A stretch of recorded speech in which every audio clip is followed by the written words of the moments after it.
Bienvenidos a Primum Gradus, tu podcast de historia y humanidades en general. Os habla Ricardo Silvestre. Y veis el fondo este que tengo de unos airados estudiantillos en las calles de París. Bueno, esto es porque vamos a hablar de la Revolución de Mayo del 68, la revolución de los estudiantes que acabó al final arrastrando a los obreros, pero un poquito a la fuerza, de una manera un tanto forzada. Y como no, al otro lado, pues tengo a un invitado de lujo. Bueno, no es invitado, ya es de la casa, a Jordi Serdà. ¿Qué tal, Jordi? Bueno, con lo de la casa me ha hecho gracia, he pensado, soy como el postre. Oiga, ¿qué hay No. de postre? ¿Qué hay de la casa? Flam, Vino de la casa, etcétera. Bueno, sí. Bueno, cuajada. bueno, pues vamos a hablar de mayo del 68, una revolución que fracasó en sus... No conquistó los cielos, aunque quitaron adoquines debajo no estaba la playa y esas tonterías que iban diciendo, y que pretendía acabar con el gobierno de Gaulle, y De Gaulle arrasó en las siguientes elecciones, pero curioso, es como una bomba de relojería o una bomba retardada que al final triunfó. Acabó con De Gaulle de una manera retardada y desde luego sus ideas han triunfado, han cuajado en la sociedad actual. Hablaremos de los precedentes y de cosas más factuales, ¿no? De cuáles son los hechos. Y como ya sabes, tienes siempre derecho a interrumpirte. Hay algunas personas que hacen comentarios de que yo no dejo hablar al otro, que interrumpo, o al contrario, de que tú me interrumpes. Y pues mira, aquí hemos pactado las interrupciones. Y ya está. No cuándo van a ser las interrupciones, sino cuando tengas algo interesante que decir, pues ahí estamos, ¿vale? Entonces, vamos allá. Vamos, vamos al hecho puro y duro. Y para ir al hecho puro y duro, pues nada mejor que ir pues eso, pues a un texto que no he escrito yo. Yo había sacado una especie de escaleta cronológica, etcétera, etcétera, muy aburrida, pero me he encontrado un texto en mi página de documentación que se llama Script, de una persona que yo creo, intuyo que es muy pro Revolución de Mayo del 68, yo no lo soy, pero que va narrando los hechos de una manera muy... que yo no lo habría hecho mejor. Y así nos vamos a poner antecedentes. Voy a leerlo lo mejor que pueda, pero yo pienso que si estáis atentos veréis la secuencia de hechos, la secuencia inmediata. Vamos allá, vamos allá, vamos a ponerlo aquí para que lo veáis.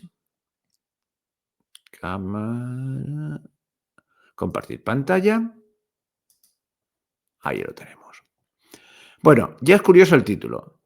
No sé si lo estás viendo, Jordi. Sí, ¿Qué pone arriba de todo? Catequesis. Evolución de mayo del 68. ¿Catequesis de qué? Bueno, vamos a decir quiénes son los autores. Laura Ferreira, Fátima Lafite, Jimena Morel, Janet Rivas y Daimi Silva. Bueno, me lo encontré en la página de Script. Mayo del francés, mayo del 68. Mayo del 68 fue el movimiento más sorprendente y el más apasionante para los intelectuales de izquierda. Paradójicamente, la insignificancia del movimiento estudiantil se convirtió en el detonador más efectivo para movilizar a los trabajadores. Entonces, esto lo veremos luego.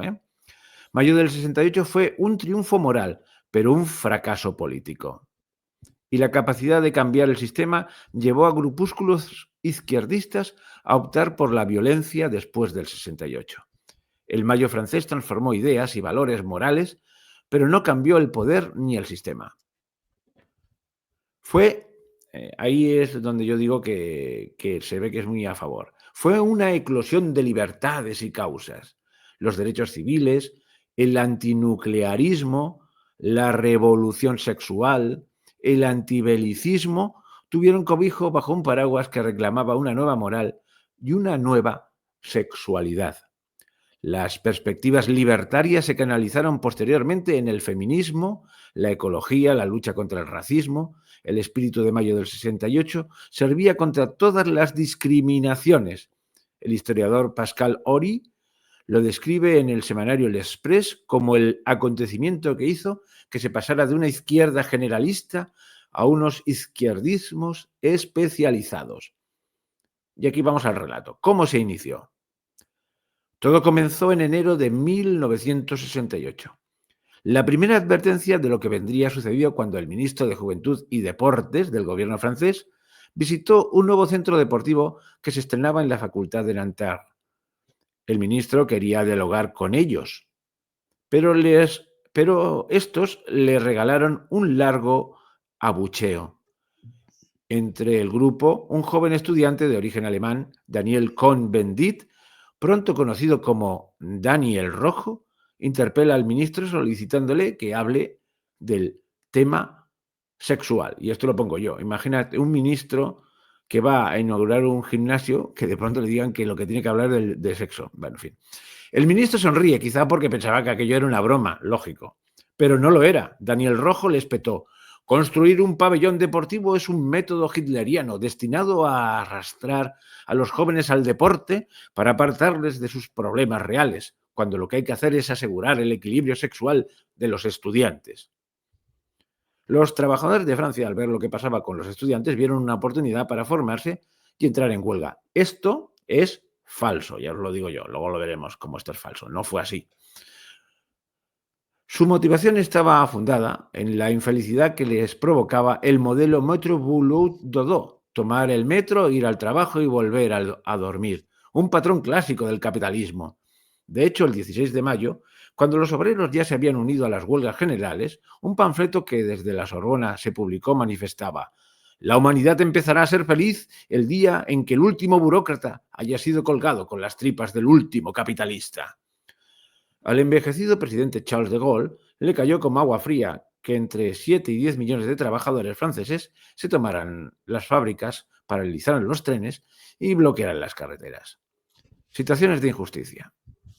Mayo del 68 acunó muchas causas diferentes como el ecologismo, la libertad sexual, la educación igualitaria o el feminismo, y todas fueron impulsadas como nunca antes.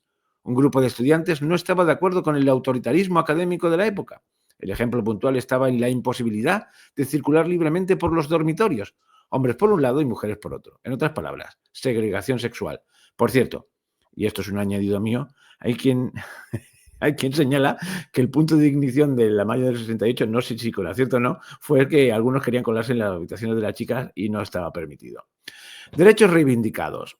Bueno, yo creo que actos violentos generados, la noche de las barricadas, el feminismo del 68, no quiero seguir por ahí, pero yo creo, podría seguir, pero creo que va a ser un poco tedioso si continúo por ahí. ¿Qué te ha parecido esta introducción? Yo creo que nos ha puesto ya en antecedentes, ¿no?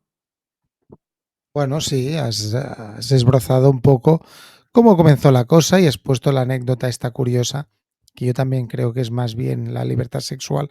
No es que se buscara, era la excusa para poder meterte en la habitación de las chicas con la excusa, diciendo que era para liberar sus cuerpos y sus almas de un anacronismo histórico. Claro, y cuando he dicho que los obreros unían, vamos a ver, lo que es la izquierda habitual, obrerista, la del señor con camisa de cuadros, con camisa así de leñador, que va al taller, se ensucia de grasa y tal, eran los padres de estos chicos, que tenían mucho tiempo libre y se dedicaban a pensar estas cosas. Bueno, Ricardo, ¿Qué? si me permites, es que yo creo que la izquierda cambió para siempre a caballo entre los años 60 y sobre todo 70, pero para siempre. Es decir, lo que había sido una defensa, ¿se dice? Sí. Ah, vale, De vale, los pues derechos de los trabajadores, ¿no? bueno, de los derechos históricos para poder lograr, es decir, lo que no podía ser, hay una cosa aquí muy rara. Perdón, recapitulo un momento. Los años 60 fueron los de más crecimiento en Francia y en Europa. Entonces no tiene ningún tipo de lógica que aparezcan una serie de individuos y digan que no, que van a hacer una revolución. ¿Cómo? ¿La revolución de qué? Como dijo mi profesor en la facultad, de las barrigas llenas. Claro, ¿qué iban a defender? Mejores salarios ya los tenían. La proporción de salarios de entonces con ahora es a favor de entonces en lugar de ahora. No había paro.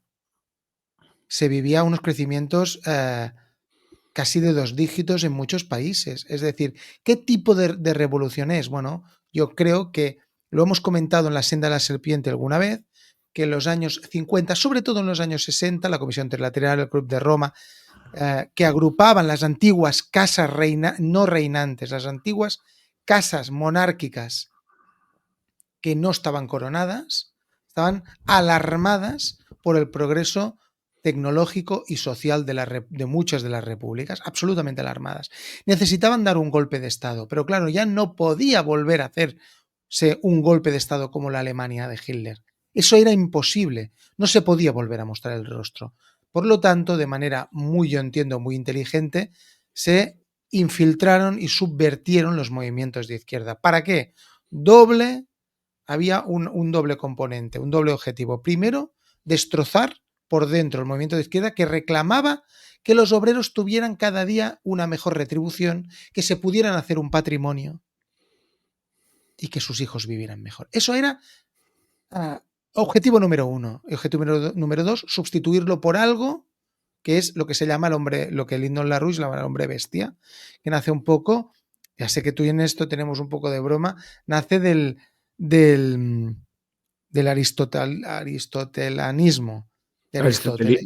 Aristotelismo. Es decir, el hombre europeo, el hombre occidental de la civilización judeocristiana o cristiana occidental se basa en el discurso platónico socrático. El discurso, el hombre bestia, el feudalismo, la excusa de las élites para poder gobernar se basa en el aristotelismo. Pues había que dar un golpe de Estado y se hizo el mayo del 68 y la contracultura no fueron una coincidencia. Si analizamos la palabra, no, el progreso social, la cultura, pero si es contracultura, contracultura es destrozar la cultura. O sea, había que destrozar el ser humano que creía, ese ser humano que se creía hijo de Dios, criatura perfecta y por lo tanto, y que era igual, todos eran hijos del mismo creador. Había que destrozarlo, destriparlo por dentro. Solución, la parte reptiliana que tenemos todos en la cabeza. No es pensar, sino deseos, sobre todo los deseos sexuales, que son los más primarios y son los que pueden costar más, los de reproducción, o sea, una serie de elementos que tenemos del cerebro de los reptiles aquí en la cabeza. Me da igual si alguien va a reírse, se va a reír, y lo digo así, me sabe mal no quiero faltar al respeto a ninguno de tus oyentes, Ricardo, pero siempre hay el típico gracioso que es un analfabeto funcional y que no sabe que tenemos 3 cerebros. Nosotros somos mamíferos evolucionados.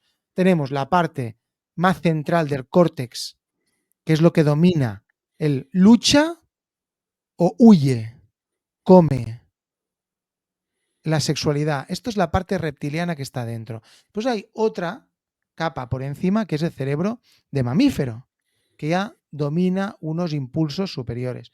Y por encima de todo está el del Homo sapiens. Y eso es una cosa biológica. Pero he querido decirlo porque siempre hay el tipo gracioso, los reptilianos. No, reptilianos ni puñetas.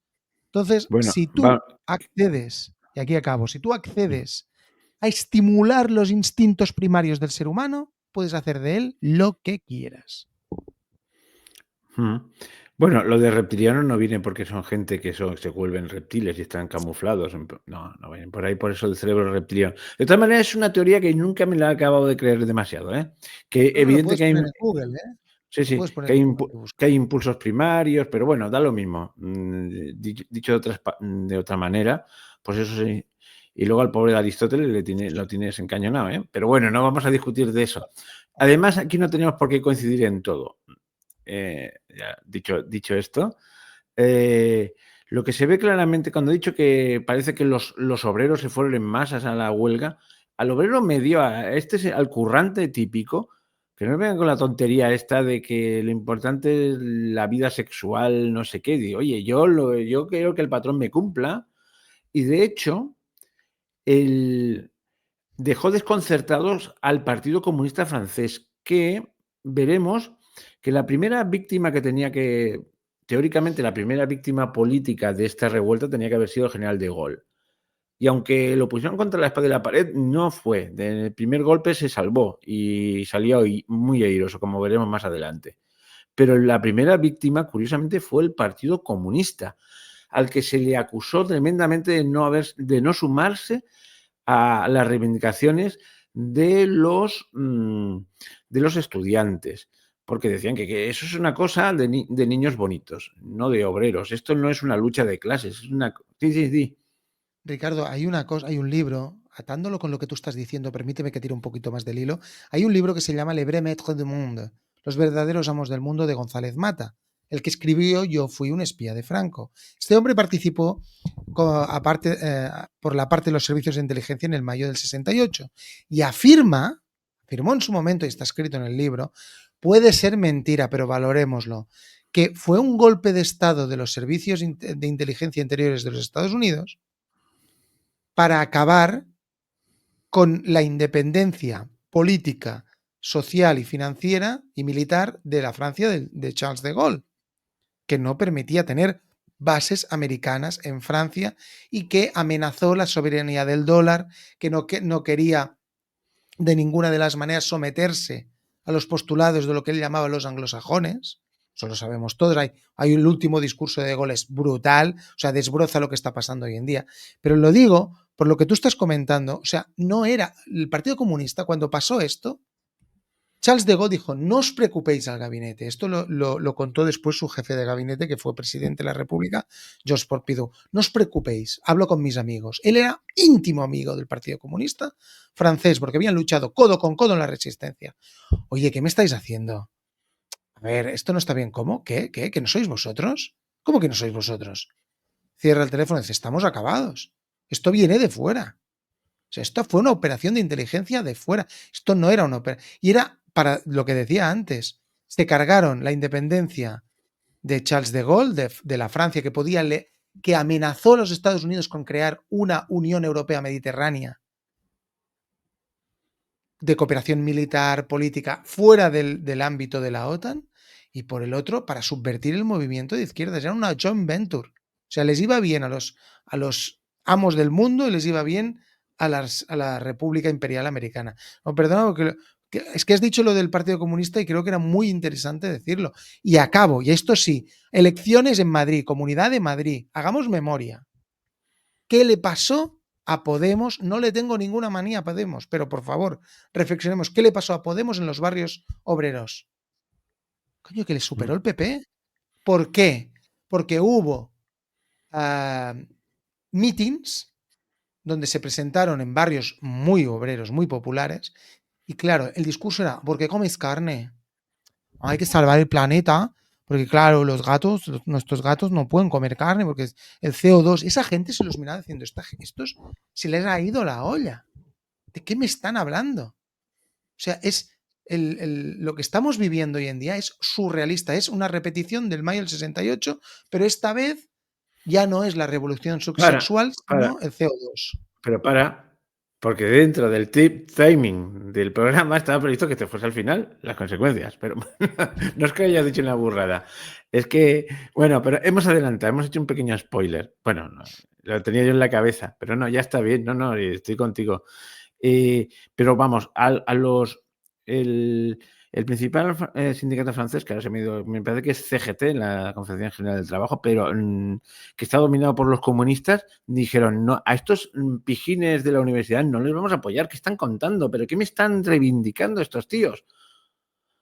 Y al final, según la teoría es la presión de las masas, pues al final se apuntaron al último momento, pero recibieron unas críticas tremendas de los cabecillas de esta revolución de mayo del 68, porque os habéis aburguesado, y es aquello de las nuevas luchas, que esto ha pervivido, bueno, voy a caer yo en lo mismo que tú, las nuevas luchas. Ya no es el obrero contra el patrón, porque resulta que el obrero ya era clase media, o una especie de clase media que aspiraba a tener una casa mejor, a pasar unas vacaciones, y ya no era el objeto revolucionario. Y los pilló con el paso cambiado. Vamos, que en la Unión Soviética no estaban detrás de esta revolución. Y además, fíjate que como si eso fue nunca se puede demostrar que eso sea una labor de inteligencia, porque normalmente esto no dejan pruebas, ¿no? Pero puede ser que viesen el run run y dijeron, esto lo vamos a aprovechar, que nos puede ir muy bien, porque, y es lo siguiente que vamos a decir ahora, hay un precedente de esta revolución estudiantil y está al otro lado del Atlántico, en Estados Unidos. Tenía la lección bien aprendida.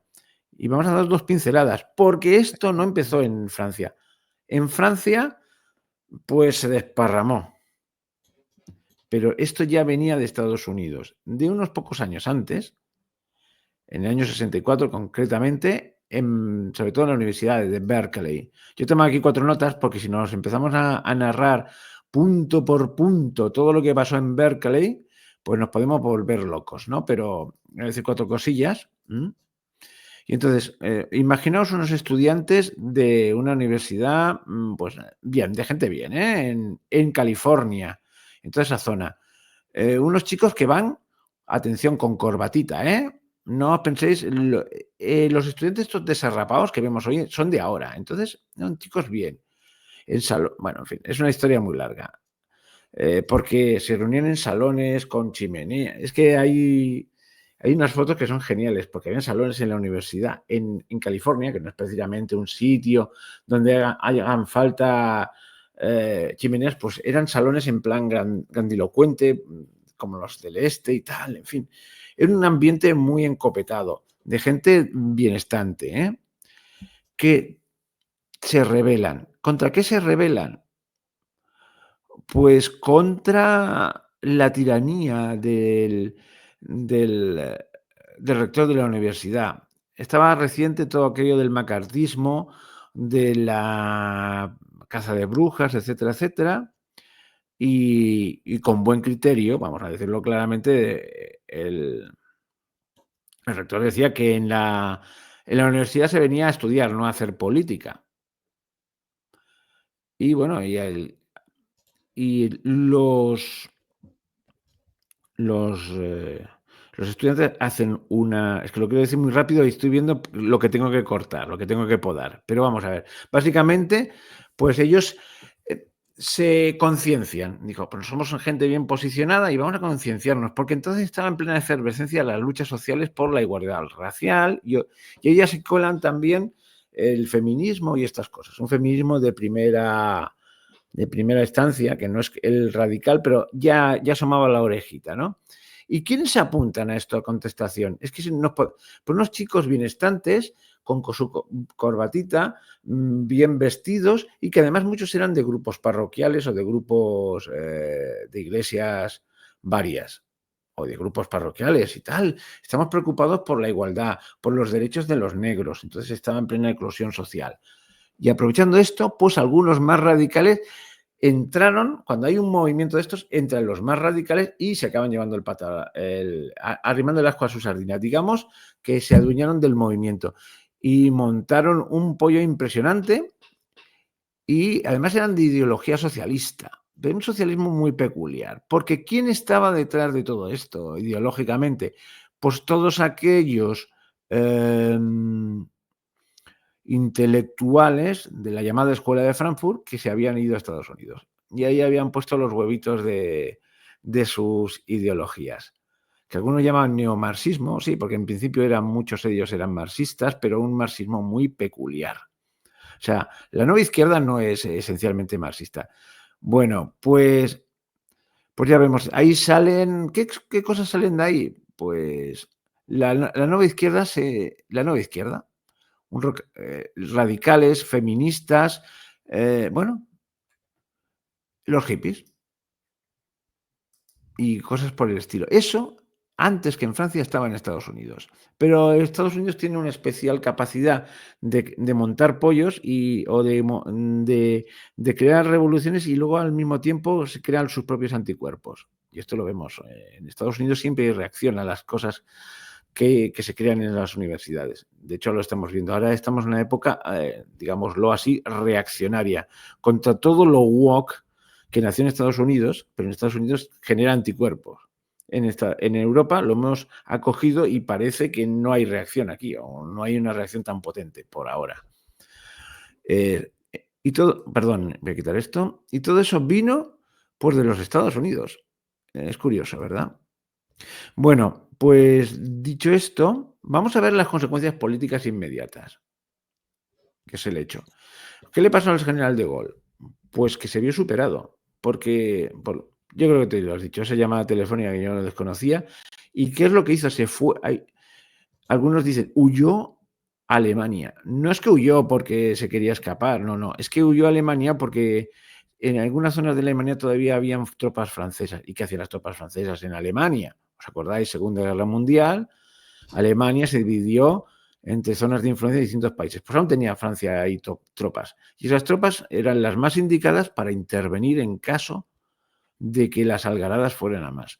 Porque esta revolución que iba sobre cosas sexuales, es cómico, ¿no?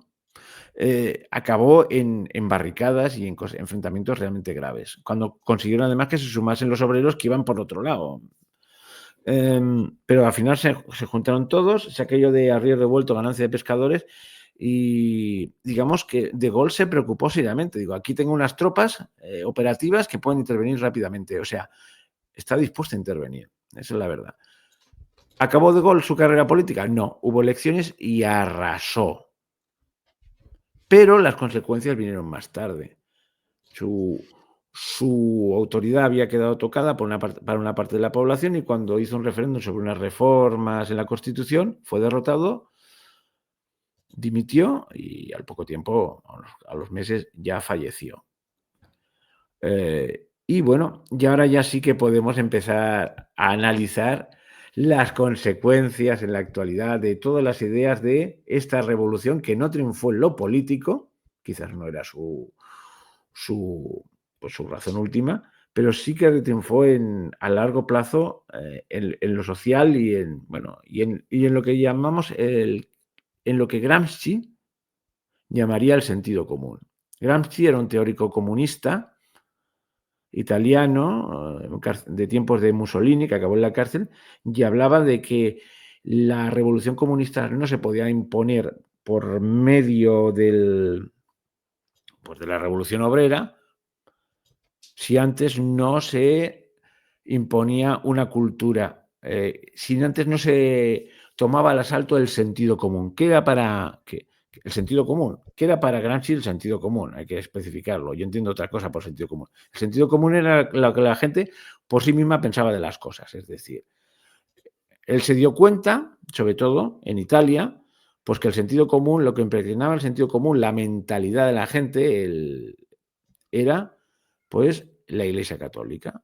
Dice, aquí la gente tiene un sentido común marcado por las directrices de la Iglesia Católica. Ya puede haber fascismo, ya puede haber comunismo, que seguirán pensando, en el fondo, su pensamiento es un pensamiento católico. Vamos a socavar las bases de este pensamiento, vamos a tomar la cultura y la sociedad. Y habían otros que llegaron a la misma conclusión de manera independiente y más retorcida, si cabe, que eran los de la Escuela de Frankfurt. Le dediqué un programa a la Escuela de Frankfurt, pero es que es inmenso, porque cada autor es de su padre y de su madre, que algunos llaman neomarxistas. Sí, partían del marxismo, pero no son marxistas del todo. Quiero decir, son unos marxistas muy heterodoxos y que además metieron entre medio a Freud. Y ahí hablaremos de Adorno, de ¿cómo se llama este? Se me ha ido el nombre. Uno, sobre todo, que fue el que inspiró muchos de los eslóganes entonces ya era un anciano, de mayo del 68, y se me ha ido el nombre. Cosas del directo, o del casi directo. Bueno, y estos también pretendían revolucionar el sentido común. Bueno, pues las ideas de mayo del 68 pues van progresando. Y fijaos que ahora mismo hemos tenido aquí en España concretamente, pero si estáis en Argentina lo habéis padecido también, y en otros sitios de Hispanoamérica, que son la mayoría de mis oyentes, fuera de España, pues gobiernos en que hacen del tema pues, de temas curiosísimos, como el derecho de reproducción, derechos reproductivos, el derecho al aborto, el derecho, la base de su política, olvidándose de los temas de toda la vida. Y si nos vamos al tema obrero, pues resulta que los derechos de los obreros han ido disminuyendo Y, en, y en cambio se han adoptado luchas a favor pues, de minorías extravagantes, etcétera, etcétera. No sé si tienes algo que decir a todo esto. Bueno, la diría muy gorda, casi que mejor que me la... Porque la diría... para mí se ha dado un vuelco. Se ha dado un vuelco y lo que antes era los postulados de lo que sería el poder, la extrema derecha, pues hoy en día lo defiende la nueva izquierda. Pero lo digo no desde no con acritud ni con rabia, sino con un análisis, o sea, la destrucción del ser humano para imponerle cambiar el agua de la pecera sin que los peces se den cuenta. Eso es, para mí es fascismo. ¿Qué es lo que ha intentado hacer la nueva izquierda? Y lo ha conseguido. ¿Eh? Yo para mí lo ha conseguido. Bueno, luego hay personajes, esta nueva izquierda generó personajes curiosos. Uno, hay que decir que los profesores en principio se opusieron. Porque, ¿qué es esto? Porque, fijaos las consecuencias de mayo del 68. Primero, socavar la autoridad del profesor. Y Pues, la de la familia. y la de la familia. Pero empezamos por la del profesor, que fue lo más inmediato. Los profesores estaban en contra, pero luego se apuntaron al carro. Es curioso. ¿Qué ocurre ahora en las universidades? Están politizadas.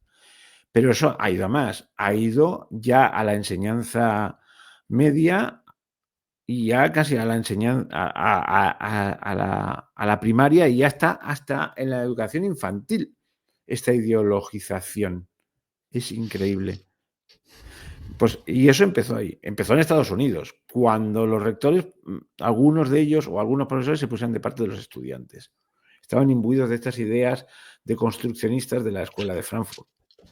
Ricardo, hay una cosa que yo creo que es empírica, prueba-error o que se puede llamar cartesiana, es decir, cuando te gobiernan mayoritariamente gobiernos, partidos de izquierda durante medio siglo y tus condiciones de vida son mucho peor que antes de la llegada de estos partidos, pues si los continúas votando, pues yo creo que tienes un problema de cognición. Y es así. Y también alguien me va a decir, es que la alternativa es peor. Le doy la razón. Pero si te han engañado, o sea, si en 4 o 8 años las condiciones de vida que tú estás experimentando son peores, existe la destrucción de la autoridad de la familia. No, una sociedad líquida, nadie se aguanta nada. Las condiciones laborales son peores. No hay moral. Antes había la ética y la estética. Hoy no tenemos ni ética ni estética. Vamos a ver. Si algo no funciona, no puedes decir, no lo he intentado, o sea, no le he clavado el cuchillo en la cabeza suficientemente fuerte. Espera, que lo voy a volver a clavar más fuerte a ver si funciona. Bueno, pues si llevamos varios años y esto va peor, es decir, los frutos de la revolución del mayo del 68 son soledad, familias rotas, perrijos, gatijos, sueldos de miseria, y que antes la gente vivía en una casa y hoy vive en una habitación alquilada, pues bueno, pues tiene un problema. Si continúa defendiendo esto agarrado como un clavo ardiendo, pues al final va a ser que van a tirar de la cadena y va como la mierda, pues se va a ir para abajo esta persona. Perdón que sea tan gráfico. Sí, me he perdido un poquito. Sí, iba a decir, pues, es que me he perdido. Me he puesto a escucharte y iba a decir algo y he perdido el hilo. A veces me pasa, ¿eh? Bueno, pues me he quedado atracado. Bueno, no, estábamos diciendo las consecuencias Las de lo consecuencias. que es Bueno, el 68. bueno, pues ya tenemos primero, el desprecio de la autoridad. Primera consecuencia. La autoridad del profesor, la autoridad de la familia. Segunda consecuencia, el triunfo del capitalismo más salvaje. Curiosamente.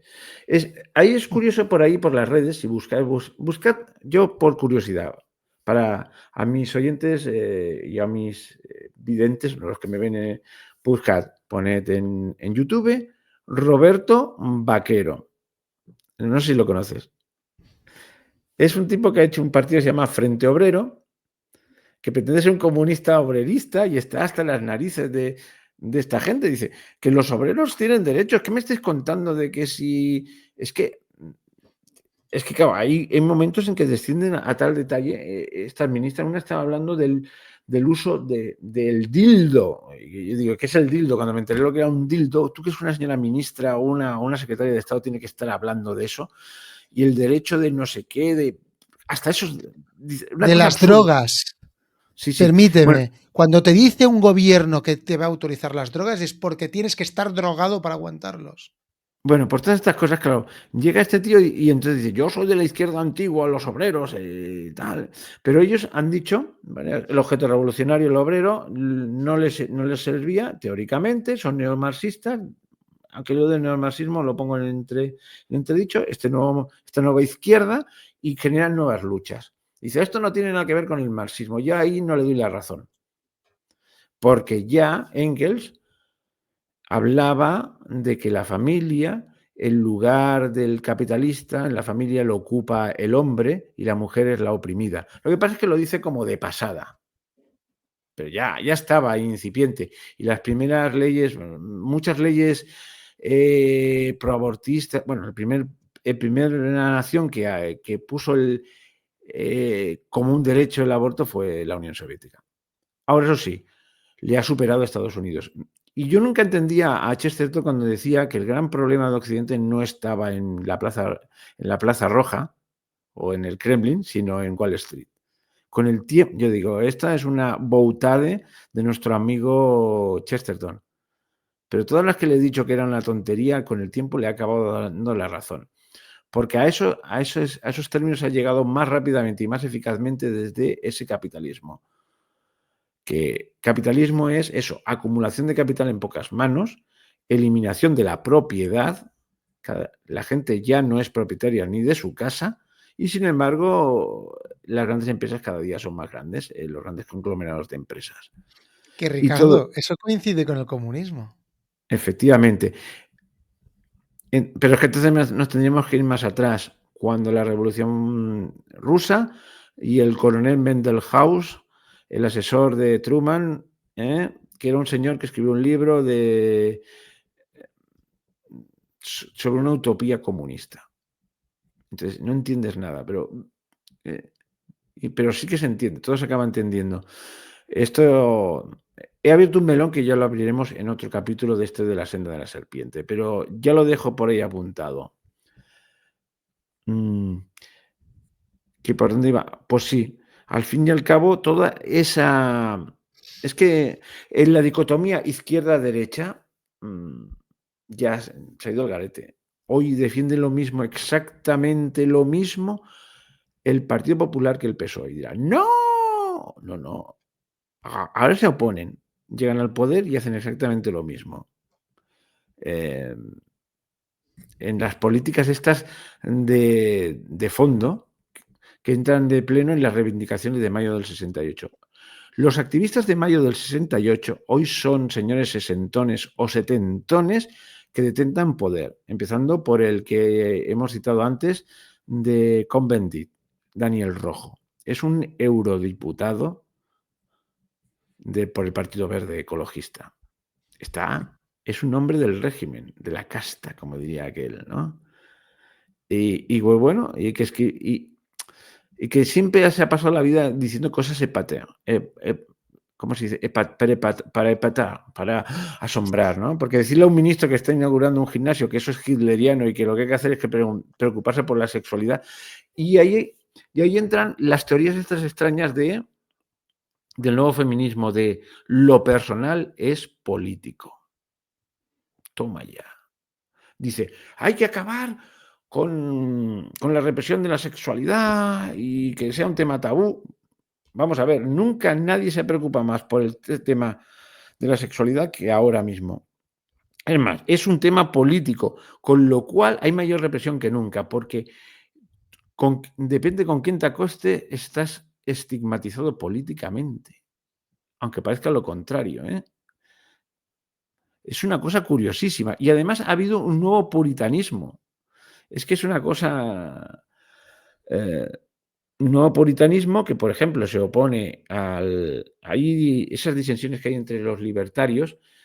Hay algunos más liberales, entre comillas, que, por ejemplo, la prostitución, pues, si una mujer vende su cuerpo, es libre de vender su cuerpo, pero lo que otras no, porque eso es la explotación de la mujer. Los vientres de alquiler, el mercado, tal, y otros que Ricardo, no. ¿Te das Ricardo, cuenta? tú antes hablabas de Daniel Rojo. ¿Tú sabes que Daniel Rojo no es francés? No, es belga, ¿no? O alemán. Alemán judío. Y que cuando lo expulsaron de Francia y se instaló en Frankfurt, escribió un libro para liberar a los niños y a los bebés sexualmente. Le Bueno, gustaba, era profesor de parvulario y le gustaba que los niños le tocaran la bragueta, decía que las sí, niñas bueno, de 5 años la excitaban. bueno, sí. Y claro, cuando pasó el tiempo y vino este neopuritanismo, pero en este caso tenían razón, porque escribir eso es una guarrada. Es un Él, di- cerdo, él dijo que lo hizo en aquel momento para epatá, para una mierda. esclarecer. Será judío y puede ser que no pueda tocar el cerdo, pero él no se puede tocar porque es un cerdo. O sea, al Bueno, final, cuando uno es un pederasta, un guarro de mierda, cosas de estas, pues claro, ¿qué vas a hacer? Hay que romper tabús, porque no podemos violar a un niño. Sé progresista. Esto era el mayo del 68. Un atajo de depravados. Para mí. mm, Que se bueno, juntaron con diferentes cosas. con niños bien, que no sabían ni lo que decían. Marcuse era el filósofo que se me había olvidado. Y por ahí también andaba Foucault y, y bueno, y toda esta caterva de, bueno, eso de uno no nace mujer, se hace mujer, etcétera, etcétera. Era, pues eso, no hay más que ver los eslóganes, son todos pura fantasía. Prohibido prohibir, debajo de los adoquines está la playa y cosas de este estilo que dices, vamos a alcanzar las estrellas. Podía buscar ahí por ahí en internet, encontré el otro día los eslóganes de mayo del 68 y se me ha olvidado ponerlo, pero son todos eslóganes absurdos e inconcretos. Y ya se ve qué tipo de niños bien podían estar detrás de estas consignas. Gente que, no, pero tío, ¿has trabajado en tu vida? ¿Has hecho algo útil? ¿Cuáles son tus luchas estas? Luchar por los... En Estados Unidos, la lucha por los derechos civiles.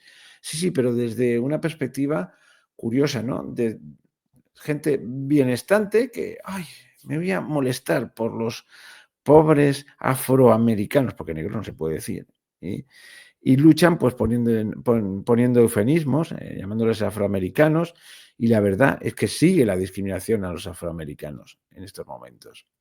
No has... Sí, bueno, también hay discriminación a los Boers afrikaners blancos en Sudáfrica. Y llevan 400 años viviendo ahí. También hay Mm, discriminación. Y también hay discriminación entre hindús y musulmanes, musulmanes e hindús. Y es que al final, sí, sí. Y pero bueno, lo del Daniel Rojo me ha matado, ¿eh? O sí, sea, si este es el esto, ejemplo, el concreto, yo vi que era un parrafito en donde dijo eso de la guardería. Y, escribió un libro.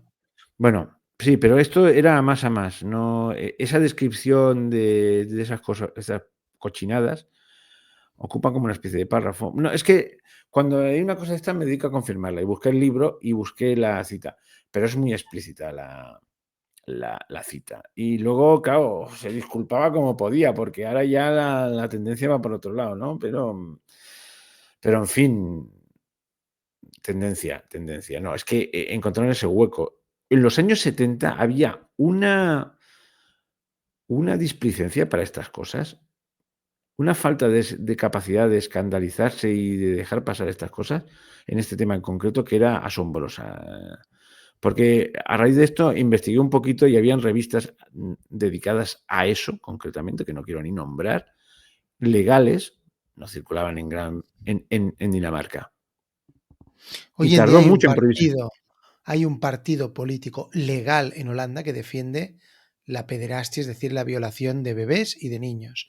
Yo, mire, disculpadme, cuando yo oigo estas cosas, y puede ser que no, bueno, no quiero que cancelen a nadie, pero pienso que una persona que aboga, defiende la violación de un ser humano, de un bebé, de un niño pequeño que no puede defenderse, una persona sin tener la posibilidad de decirle no a un adulto, primero es una violación y segundo, habría que hacerle trabajar para pagar la bala que le metería. O sea, Eso no es una cochinada. Son unos depravados que lo que tendrían que estar es no a los márgenes de la sociedad, fuera de la sociedad. Y aprovechándose del tema revolucionario, de rompe barreras, pues se han metido por ahí. Hay que Sí, identificarlos y bueno, señalarlos. pues, ¿qué iba a decir? Ah, sí. Pues este tema está, eh, está en marcha. Alguien está empeñado en que eso salga, pero claro, por ahora hay un rechazo social grande y posiblemente nunca vaya a salir, pero nunca se sabe. Aquello ¿cómo se llamaba? De la ventana de Overton, pues va por ahí. En el mundo no va a salir en el mundo, pero en Occidente, un Occidente decadente, es muy posible que sí. Pero aquí tuvimos una ministra que dijo, se le escapó, No se le escapa. que pero es que fue terrible, porque dijo exactamente, se indignó por un caso de estos de abuso y dijo: "No hay derecho a que los niños no pueden Les niñes. bueno, dijo que pueden ejercer su libertad, con consentimiento", y alguien dijo: "Ni con consentimiento ni sin consentimiento". El escándalo es que han tenido, a causa de esto, aunque no puede haber consentimiento por parte de una niña. Bueno, pues el último obstáculo que hay para todo esto y en el que está muy empeñada, por ejemplo, las Naciones Unidas, es la extinción de la patria potestad. Otra ministra dijo lo siguiente, y esto ha quedado grabado, Celaá, dijo: "Es que a veces se van a pensar que los hijos son de los padres". Son del Estado, sí. No, no, eso no lo dijo, no siguió por ahí, pero como diciendo, tiene unos derechos y si no los respetas te los vamos a quitar. En países como Noruega ocurre, han quitado. Y hay un tema que no. Los niños son de quien más los quiere, de quien da Sí, la sí, vida por ellos, de que los alimenta. ¿Pero qué es eso? ¿Qué es eso de sí, que los pues, niños no son de los padres? pero bueno, si vamos en un sentido estricto, los niños no son propiedad de los padres, pero en Son contexto en que lo dec responsabilidad. en el contexto en que lo decía es como decir, si te opones a esta educación que le estamos dando, pues te lo vamos a quitar porque tú no tienes derecho, o sea, la patria potestad está en peligro porque se ha destrozado la familia y hoy en día, y lo terrible es que esto se ha ido colando y la gente lo empieza a ver bien. Y podría Y lo bueno, Ricardo, es que cada vez se ve más que hay un código de lenguaje universal y un código de lenguaje particular. Este código de lenguaje particular, que cada vez es más cerradito, más radical y más pederasta, es el que tú estás diciendo, el que tú estás diciendo de que quieren quitar la mm, patria potestad, sexualizar a los bebés y a los niños. Este cada vez está más encorsetado en pocos países de Occidente, mientras tiene un rechazo unánime de todas las civilizaciones planetarias, la civilización islámica, la civilización hindú, la Rusia, civilización China. china.